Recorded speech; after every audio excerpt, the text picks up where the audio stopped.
Hey guys, Emily here with Rue Fitness, and today I wanted to go over the BODYSCAN result sheet with you. The InBody Scanner is a tool that we have at Rue Fitness to help our clients track their progress. I like it a lot better than using a bathroom scale, for instance, to track progress because it tells you the whole picture. If you lose weight or you gain weight on your bathroom scale, you don't know if you are gaining muscle and losing body fat percentage or the opposite. With the InBody Scan, you know exactly what's going on under the hood, so you can tweak things to get results. So this is the result sheet that you will receive every time you get a scan at Rue. So I just wanted to go over each section in detail and tell you a little bit more about how to read this information. This top section is your body composition analysis section. So it's taking your overall weight and breaking it into different components. So you can see this is pounds of body fat mass, pounds of dry lean mass, which is the bone and mineral content of your body, and then pounds of total body water, which is then broken into intracellular and extracellular water. That's what it sounds like. It's water inside of your cells versus water outside of your cells. All of these numbers added up together equal your overall weight.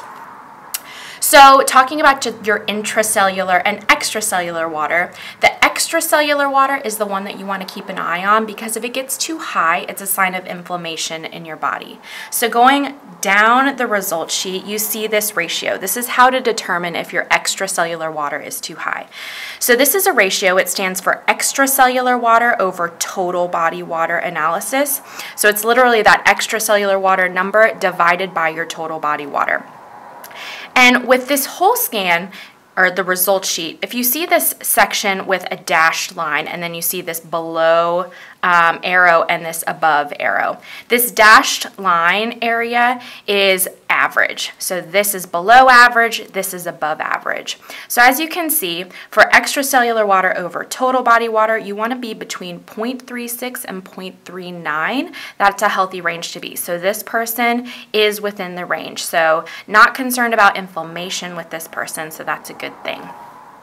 Going back up here on the scan result sheet, you see a muscle fat analysis, and this is comparing your weight to your skeletal muscle mass to your body fat mass, okay? And again, you're trying to make sure that these lines come to average or above average, below average, okay? So for this person, her weight is right above average, okay? So ideally, she's wanting to get her weight down. Skeletal muscle mass is average. Ideally, with skeletal muscle mass, we're trying to push this line forward. And with the body fat mass, she's trying to come down just a bit. So as you can see, these lines are kind of straight up and down, or they're kind of making a soft C shape. The optimal place to be is for these lines to make a D shape. So if we were to draw a line here, ideally she wants to get her skeletal muscle mass to grow and her weight and her body fat mass to come down just a bit. Moving on down to the obesity analysis, this is where it's comparing your BMI or your body mass index to your percent body fat. Body mass index isn't the best metric to use because it just takes into account your height and your weight. So especially for a relatively short person that has a lot of muscle mass, this scan might tell them that they're obese when they are in fact not. A much better metric to use is the percent body fat metric. And for this person, she's a female in her 30s. Ideally, she wants to be between 18 and 28% body fat. Here is where she is now.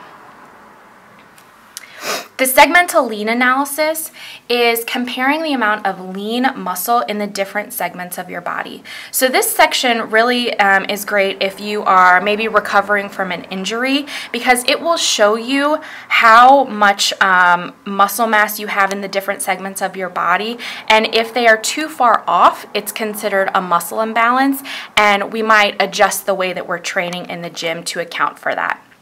So again, you want to be kind of in this this average or this above average range, but you're comparing these numbers. So for this person, percent segmental lean in her right arm is 109.7 compared to 107.9.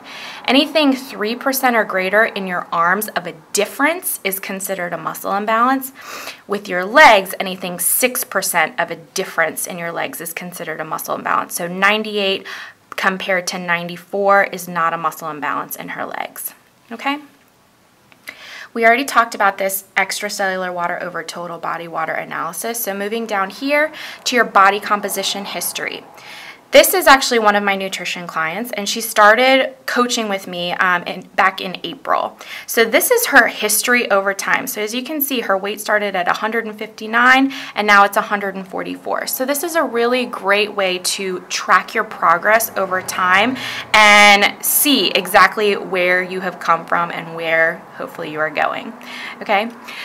So if we're moving back up here on the result sheet, this is the prescriptive element of this scan. So we're talking about body fat, lean body mass control. This is the part of the scan where the scan tells you what you need to do to be optimal. So for this person, the scanner is suggesting that she loses 12 pounds of body fat mass to be optimal.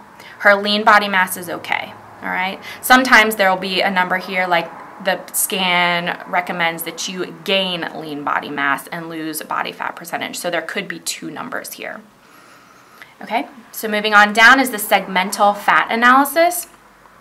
Similar to the segmental lean analysis, this section of the scan is analyzing the amount of body fat that you have in the different segments of your body. So again, ideally you're going to want to be in this dashed area or this below average for the segmental fat analysis.